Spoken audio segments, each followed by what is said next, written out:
किसान भाइयों, नरमा की बिजाई का एक तरीका ये भी है जो पीछे वीडियो में आप देख रहे हो, नालियों के अंदर बिजाई करके पानी लगा रखा है और इससे काफ़ी बेनिफिट होता है भाई किसान को। फिलहाल रामधन जी के खेत में बैठे हैं भाई, हरियाणा के सिरसा ज़िले में, और ये डब्बावाली का एरिया है। उस साइड में राजस्थान है और इस साइड में पंजाब है, और फिलहाल जहाँ पर बैठे हैं ये हरियाणा है। तो ये 3 स्टेट यहाँ पर लगते हैं। तो रामधन जी से पूछेंगे कि इस चीज़ का क्या बेनिफिट है, नरमा इस प्रकार से बीज रहे हैं और इससे पैदावार ज़्यादा निकल रही है, तो इसके बारे में थोड़ी सी जानकारी लेंगे। आपको बेनिफिट मिलेगा ज़रूर इस चीज़ से। और वैरायटी यहाँ पर लगा रखी है, इन्होंने बिजाई शुरू कर दी है, तो सारी चीज़ें इनसे डिस्कशन करेंगे। सर, सबसे पहले तो स्वागत है डियर किसान पर आपका। जी नमस्कार। अपने किसान भाइयों को एक बार अपना प्रॉपर एड्रेस बता दीजिए। मेरा नाम रामधन है जी, गांव केरवाड़ा है। हमारा ब्लॉक रानिया पड़ता है, वैसे डब्बावाली रानिया के बीच में पड़ता है जी। उस साइड में राजस्थान और पंजाब लगता है। हाँ जी, हाँ जी जी। तो कितने एकड़ में नरमा की खेती करते हो आप? हम 3 भाई हैं जी, तीनों भाई मिलके 20 एकड़ की खेती करते हैं नरमा की। पिछली बार कितने एकड़ में था और अब कितने में आपने स्टार्टिंग कर दी है नरमा बीजने की? तो कितने एकड़ में लगाने की सोच रखी है फिलहाल? पिछले साल भी यही लगभग 20 किले की बिजाई थी जी।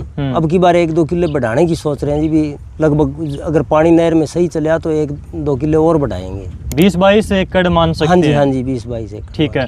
पिछली बार क्योंकि गुलाबी सुंडी का भी अटैक रहा और बेमौसम बारिश वगैरह भी हुई, उसके बावजूद आपकी पैदावार कितनी रही? कम से कम कितनी और ज़्यादा से ज़्यादा कितनी रही?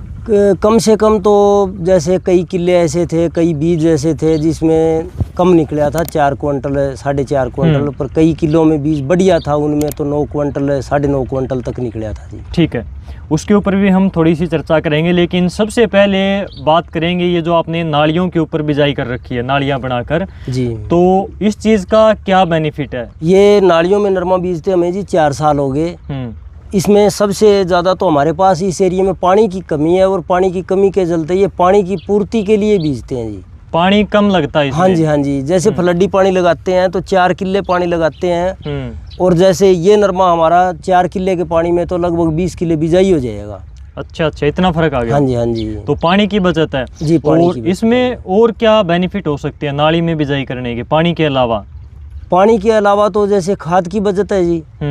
अगर थोड़ा खाद जैसे नालियों में डालते हैं तो खाद थोड़ी पड़ेगी, जैसे DAP ये यूरिया है तो इसके अंदर डालेंगे। हाँ, खाद के ऊपर भी हम आएंगे, लेकिन एक तो इसमें आपने बताया पानी की सीधी बचत है। हाँ जी, हाँ जी। दूसरा, आपके यहाँ पर जो शोरा होता है उसमें क्या कुछ बेनिफिट मिलता है? हाँ, शोरा जी, इसमें जैसे ये नालियों के ऊपर शोरा चढ़ता है ना, ऐसे जैसे ऊपर बेड के ऊपर बिजाई करते हैं यहाँ, तो एक तो पानी की फिर शॉर्टेज आ जाती है, क्यों इसकी तली तो सूखती है कम और बराबर से सूख जाता है जब लू चलती है, तो एक तो पौधा मरने का खतरा। दूसरा, इसमें यहाँ तक सोरा आता है जैसे ऊपर चढ़ के, तो यहाँ सोरे की मार कम रहती है। ठीक है। और ट्यूबवेल का पानी भी लगाते हैं तो भी दिक्कत नहीं आती है। ठीक है। इसमें क्योंकि आपने बिल्कुल नाली के बीच में बिजाई कर दी, सेंटर में, नीचे सेंटर में कर रखी है जी। ठीक है। तो ये इसी पानी से उगाएगा या फिर उगने से पहले एक और पानी देना पड़ेगा? 4 दिन बाद एक पानी और लगाते हैं जी। वो भी अब जैसे पहली बार पानी लगाते हैं तब थोड़ा पानी लगता है, दूसरी बार में तो बिल्कुल थोड़ा पानी लगता है। पानी जल्दी घूम जाएगा। हाँ जी, जल्दी घूम जाएगा। पानी पहले का लगा होता है, चौथे दिन लगाते हैं तो बढ़िया जर्मिनेशन हो जाता है, बहुत बढ़िया हो जाता है जी। जी। खाद के ऊपर बात करेंगे। फिलहाल कितने एकड़ में बिजाई आपने कंप्लीट करी है आज की डेट में? लगभग ये 4 किले बिजाई कंप्लीट होगी जी। 4 एकड़ में कर दी। और पानी लगाना पीछे से इन्होंने शुरू कर दिया। यहाँ पर आप देख सकते हो, साइड में थोड़ा सा दिखा देता हूँ, ये देखिए नालियाँ पानी की भरी हैं, तो पानी लगाना शुरू कर दिया है। कौन कौन सी वैरायटियाँ लगाने की सोची है और फिलहाल स्टार्टिंग कौन सी से करी है? अब की बार लगभग 4 वैरायटी या 5 वैरायटी लगाने की सोच रखी है जी।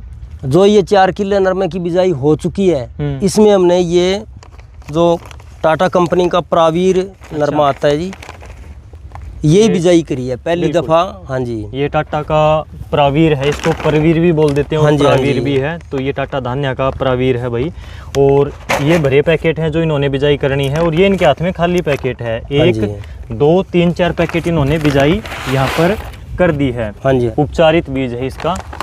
तो 4 एकड़ में बिजाई कर दी। जो आपकी ये पद्धति है नालियों वाली, हाँ जी, इसमें बीज कितना लगता है? बीज हम ज़्यादा, कई बार तो जी जैसे गर्मी ज़्यादा पड़ती है और लू चलने लगती है तब तो इसके 2.5 पैकेट है, और नहीं तो जैसे अब नॉर्मल बिजाई में अब तो 2 ही पैकेट डालते हैं जी। टेम्परेचर सही है तो 2 ही पैकेट डालते हैं जी इसमें। ठीक है। इसमें अगर वैरायटी की थोड़ी सी हम बात करें, जो आपने इसी से स्टार्टिंग करी है, कुछ बीज भी दिया, कुछ बचा भी हुआ है, लेकिन ज़्यादा मात्रा में यही लगा रहे हो। हाँ जी। तो इसके पीछे कोई तो वजह है। आपने पिछली बार लगाया था, आप बता रहे थे, कितनी पैदावार हुई, कैसी वैरायटी है, कितने दिन में लगभग तैयार हुई, तो थोड़ा सा ये मुझे आइडिया दीजिए। पिछले साल भी हमने लगभग यही अप्रैल की 20 तारीख के लगभग बिजाई शुरू करी थी जी। पिछले साल नहर नहीं चली थी और ट्यूबवेल का ही पानी से हमें बिजाई करनी पड़ी, क्यों लगभग 100 दिन से भी ज़्यादा बंद पड़ी थी नहरें। तो ये इसका बीज का एक तो जर्मिनेशन बढ़िया हुआ था प्रवीर का, और दूसरा ये शुरू में जो बिजाई थी इसका लास्ट में हमें पता चला जी, जैसे चुगाई करते हैं तो ये नॉर्मल मीडियम मतलब दिनों में पक्के तैयार हुई। इस वैरायटी के पौधे के कैरेक्टर अगर हम देखें कि किस टाइप की वैरायटी रहती है, जिसमें बोल साइज आता है, पत्ते का साइज भी मायने रखता है, आजकल बीमारियां ज़्यादा आती है नरमा में, इसके अलावा पौधे का फैलाव वगैरह, और चुगनी कब स्टार्ट इसको आपने करवाई थी, चुगने में कैसी है, तो ये चीज़ें थोड़ी सी बताइए। पौधे का लगभग फैलाव अच्छा था जी। टिंडों की संख्या बहुत बढ़िया लगभग कह सकते हैं, जैसे हमने 4-5 वैरायटियाँ लगाई थी उनके मुकाबले, और गांव में भी देखते हैं जो नरमे की वैरायटियाँ और लगी थी उनके मुकाबले लगभग इसमें टिंडों की संख्या भी अच्छी थी, बोल साइज भी अच्छा, और चुगने में जो चुगारे आए थे नरमा चुगने, उन्होंने भी सराहा था भी ये नरमा बीजो आप, ये चुगने में ठीक है, आसान है। ठीक है। और इसकी पैदावार कितनी रही लास्ट में, स्पेशल अगर हम इसकी टाटा धान्या के प्रवीर की देखें तो? देखो जी, अलग से तो हमने इसको तोलिया नहीं था। जैसे नरमा चुगते हैं ना, तब कभी तो इधर चुग दिया, कभी उधर चुग दिया, चुगारे चुगते हैं, पर देखने से ही जमींदार को पता चल जाता है भी इसमें नरमा अच्छा निकले। अच्छा कितना, जैसे कई किले थे 3 क्विंटल में रह गए, 4 क्विंटल में रह गए, तो ये नरमा लगाया जरूर पिछले साल थोड़ा था, पर ये 2 किले का नरमा ऐसे लग रहा था जैसे मतलब लगभग 9-10 क्विंटल किले वाला। ठीक है। और था भी वजन इतना, तो इसलिए आपने अब की बार इसका क्षेत्र बढ़ा दिया। कितने एकड़ में लगा रहे हो? पिछले साल 2 किले में लगाया था जी, अब की बार हम 20 किले में नरमा लगाना है, उसमें से 10 किले नरमा हम ये प्रवीर लगा रहे हैं। बिल्कुल, यहाँ पर इन्होंने अब की बार 50% एरिया कर दिया भाई, क्योंकि फार्मर एक बार वैरायटी लगा कर देखता है तो उसको तसल्ली हो जाती है, वो वैरायटी उसके ज़मीन में, मिट्टी पानी में सुटेबल है तो बढ़िया पैदावार देगी ही देगी, फिर उसका रकबा फार्मर अगले साल बढ़ा देता है। तो इसी प्रकार से आपको भी अलग अलग वैरायटियों के ऊपर ट्रायल करते रहना चाहिए। तो पता नहीं कौन सी वैरायटी आपके मिट्टी पानी और आपके एरिया में सूट कर जाए, यानी कि कामयाब हो जाए और उससे बढ़िया पैदावार हो जाए, तो अगले साल उसका क्षेत्र आप उसी प्रकार से बढ़ा सकते हो, जिस प्रकार से रामधन जी ने अब की बार टाटा धान्या का जो प्रवीर है उसका भाई रकबा बढ़ा दिया। पिछली बार इन्होंने 2 एकड़ में ये मान लो ट्रायल करके देखा था। तो इस प्रकार से आप अलग अलग वैरायटियों का ट्रायल करते रहा करो। आपने एक तो ये लाइनों वाली चीज़ थोड़ी सी अलग करी है दूसरे किसानों से, हो सकता है आपके एरिया में ये ज़्यादा प्रचलित हो, लेकिन मेरे एरिया में जहाँ तक मैंने देखा है, बाकी हरियाणा में नॉर्मल ही मशीनों से बिजाई होती है। आपकी यहाँ पर मशीन भी बिल्कुल अलग है, जहाँ पर ये आपने बिजाई करी है, ये देखो भाई आगे किस प्रकार से जो बेड मेकर होता है उस प्रकार की बेड मेकर टाइप की मशीन है। ये आपको मैं दिखा रहा हूँ, ये देखिए 3 फाड़े इसके अंदर लगे हुए हैं और पीछे यहाँ से बीज डलता है, और ऊपर ये देखिए वही जो सीड ड्रिल आती है बीटी कॉटन की वैसे की वैसी है, लेकिन आगे ये इसमें बेड मेकर टाइप के जो पात हैं, प्लाऊ टाइप के, वो लगे हुए हैं। तो इसके बारे में थोड़ा सा बताइए, मशीन का साइज वगैरह क्या है लाइन से लाइन का? इसमें जी लाइन से लाइन की लगभग आप 41 या 42 इंच कह सकते हैं, 3.5 फुट का लगभग इसका पाड़ा है जी। और बीज की इसमें बिजाई का आपको बताया था भी सेंटर में बिजाई करते हैं, बिल्कुल नीचे सेंटर में। पहले नाली में हमने पहले साल बिजाई करी थी बीच में, तो बीच वाली कामयाब नहीं होती पूरी, अब सेंटर में बिजाई करते हैं बिल्कुल नीचे। और लगभग 41-42 इंच का इसका पाड़ा है, 3.5 फुट का। कुछ किसान भाई मैंने देखा है कि बेड के ऊपर भी नरमा लगाने लगे हैं। जैसे ही नरमा ने थोड़ा सा गुलाबी सुंडी की वजह से या फिर मौसम की मार से हल्का प्रोडक्शन देना शुरू किया, किसानों ने मौसम के हिसाब से भी किसान को चलना पड़ेगा और टेक्नोलॉजी के हिसाब से भी किसान को चलना पड़ेगा अगर हमको प्रोडक्शन बढ़ाना है और चीज़ों से बचना है। तो किसानों ने नई नई टेक्निक लगानी स्टार्ट कर रखी है हर एक फसल में, खासकर नरमा में तो बहुत ज़्यादा किसान प्रैक्टिकल कर रहा है प्रोडक्शन बढ़ाने के लिए, जिसमें से आप भी काफ़ी हद तक अच्छी चीज़ें ट्राई कर रहे हो। लेकिन राजस्थान में मैंने देखा कि बेड के ऊपर भी किसान बिजाई करते हैं नरमा की इसी प्रकार की मशीन से। आप यहाँ पर नाली के सेंटर में अंदर बीज डालते हो, वो ऊपर डालते हैं, एक साइड में इस साइड, दूसरी साइड में उस साइड, बेड के दोनों साइड। कुछ किसान भाई एक साइड डालते हैं, तो उसमें ज़्यादा बेनिफिट है या नाली के अंदर जो आप बीज डाल रहे हो उसमें ज़्यादा? इसमें सेंटर वाले में ज़्यादा ठीक है जी। अच्छा, वो जो साइड में लगाते हैं उनके बिल्कुल, अगर पानी मीठा है कहीं बिल्कुल नहर का पानी है तो वो लगाते हैं जी साइड में। बाकी ये जो ट्यूबवेल का पानी है, थोड़ा बहुत खारा पानी है, नहर का मिक्स है, तो ये सेंटर में ठीक रहता है जी। सेंटर में ठीक रहता है। हाँ जी, हाँ जी। ठीक है, तो ये बेनिफिट है। इसमें एक बेनिफिट जी मुझे लगता है कि और हो सकता है, जैसे अभी लू चलेगी, गर्म हवाएं चलेंगी, आपने नीचे नरमा लगा रखा है, सीड नीचे डाल रखा है नाली के अंदर, तो उसमें लू कम लगेगी जी। हाँ जी। दूसरा, अगर कोई भाई इसके अंदर सिल्लर निकाले बेड के ऊपर से, हाँ जी। तो सिल्लर निकालने के बाद में ये जो नाली है आपकी, ये मिट्टी से भर जाएगी, यानी कि तने के दोनों साइड में मिट्टी लग जाएगी पौधे की। हाँ जी। तो बारिश के टाइम पर पौधा नीचे नहीं गिरेगा, नहीं गिरेगा। ये भी बेनिफिट हो सकता है। आपने एक चीज़ और बताई कि आप काफ़ी किसान भाई जो ज़्यादातर यूरिया वैसे ही बिखेरते हैं खेत में जी, आपने पानी में चलाई, आपने पोटास भी पानी में चलाई, हाँ जी। तो वो कैसे करते हो आप? जी, एक जैसे 200 लीटर का ड्रम होता है, उसके टूंटी लगा दी नीचे, और जैसे 1 किले में जैसे 10 किलो यूरिया डालते हैं, 15 किलो यूरिया डालते हैं, बस एक पानी में इतनी डालते हैं। फिर एक पानी जैसे बिना यूरिया के लगा देते हैं, फिर अगले पानी पर फिर भी यूरिया डालते हैं, तो 10-15 किलो फिर ड्रम में डालते हैं। उसके टूंटी लगा के नक्के में छोड़ते हैं जी।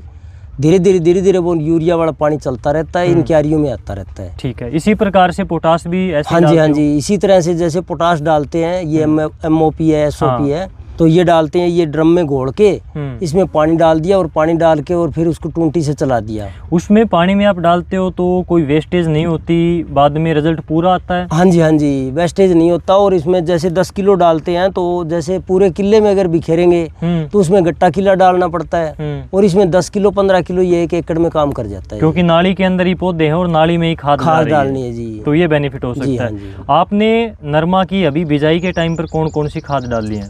जी, अब की बारी जैसे सुपर खाद है, जिंक है, ये बेंटोनाइट सल्फर है, और कुछ मैग्नीशियम सल्फेट 1 एकड़ का जैसे 7-8 किलो, इस हिसाब से ये बेसल डोज में डाले हैं जी हमने। ज़्यादातर किसान भाई ध्यान देते हैं बिजाई के टाइम पर DAP या फिर पोटास, यूरिया वगैरह जी, जिंक भी डालते हैं, लेकिन आपने मैग्नीशियम सल्फेट डाली है, सल्फर डाली है। हाँ जी, हाँ तो इस चीज़ का क्या बेनिफिट है, ये क्या सोचकर आपने आइडिया लगाकर डाली है? जी, जैसे सरसों वाली फसल है, इसके ऊपर जैसे सरसों वाला जो बाण है, जो किले हैं, उन्हीं किलों में हम नरमा बीजते हैं जैसे, तो सरसों की भी तेल की फसल है, और ये ऊपर जो नरमा बीजते हैं ये भी रेशे वाली और तेल वाली फसल है, बिलोड़े का तेल निकलता है। तो इसमें जैसे कुछ पैदावार पे असर ना पड़े और जैसे ज़मीन का भी सुधार हो, इसलिए ये सुपर खाद और सल्फर दोनों चीज़ें डाली है जी। ठीक है, तो ये आपने पहली बार ही किया है ट्रायल सल्फर वाला? सल्फर वाला पिछले साल 2-3 किले में कराया था जी। तो उसमें कुछ? हाँ जी, उसमें कुछ बेनिफिट मिला था। अब की बारी लगभग ये डाले है जी। ठीक, तो इस प्रकार से ये जो तजुर्बा इन्होंने किया, ये आप भी थोड़ी बहुत जगह पर करके इसका बेनिफिट ले सकते हैं और इसका रिजल्ट देख सकते हैं। आपके यहाँ पर ट्यूबवेल का हल्का पानी है, जिसको थोड़ा सा चरचरा पानी बोल देते हैं, खारा पानी बोल देते हैं थोड़ा सा, तो उसमें भी ये वैरायटी कामयाब है? हाँ जी, हाँ जी, पिछले साल मैंने बताया था जी, जैसे नहर बंद थी और लगभग 3.5 महीने तक नहर बंद रही थी, इसमें बिजाई हमने इसी खारे पानी से ही करनी पड़ी, हमारी मजबूरी थी, ना हमारे पास और कोई ऑप्शन था, ये खारे पानी वाली बिजाई थी। बरसात आई, इतने में नहर में भी पानी आ गया। कितना पानी आपको लगता है कि ट्यूबवेल का कितना % पानी खारा है, मतलब ज्यादा खारा है या फिर? जैसे आदमी को प्यास लगती है तो जी आदमी पी नहीं सकता पानी को, ऐसा पानी है। ठीक है, तो जो किसान है वो समझ हाँ जाएंगे और उनको आइडिया हो जाएगा कि ऐसे पानी में भी नरमा हो सकता है। आदमी के पीने के लायक पानी नहीं है जी। बिल्कुल, और ऐसे पानी में इन्होंने बिजाई कर रखी है भाई यहाँ पर, ये वैरायटी टाटा धान्या की प्रावीर, और ये वैरायटी इसकी विशेषता इन्होंने बताई, मैंने भी आपको बताया। इस प्रकार से नालियों के अंदर बिजाई कर रखी थी। अगर आपके ट्यूबवेल का भी हल्का पानी है, थोड़ा सा चरचरा नमकीन या खारा पानी है, तो भी आप इसको लगा सकते हैं। ऐसे पानी में भी ये कामयाब है।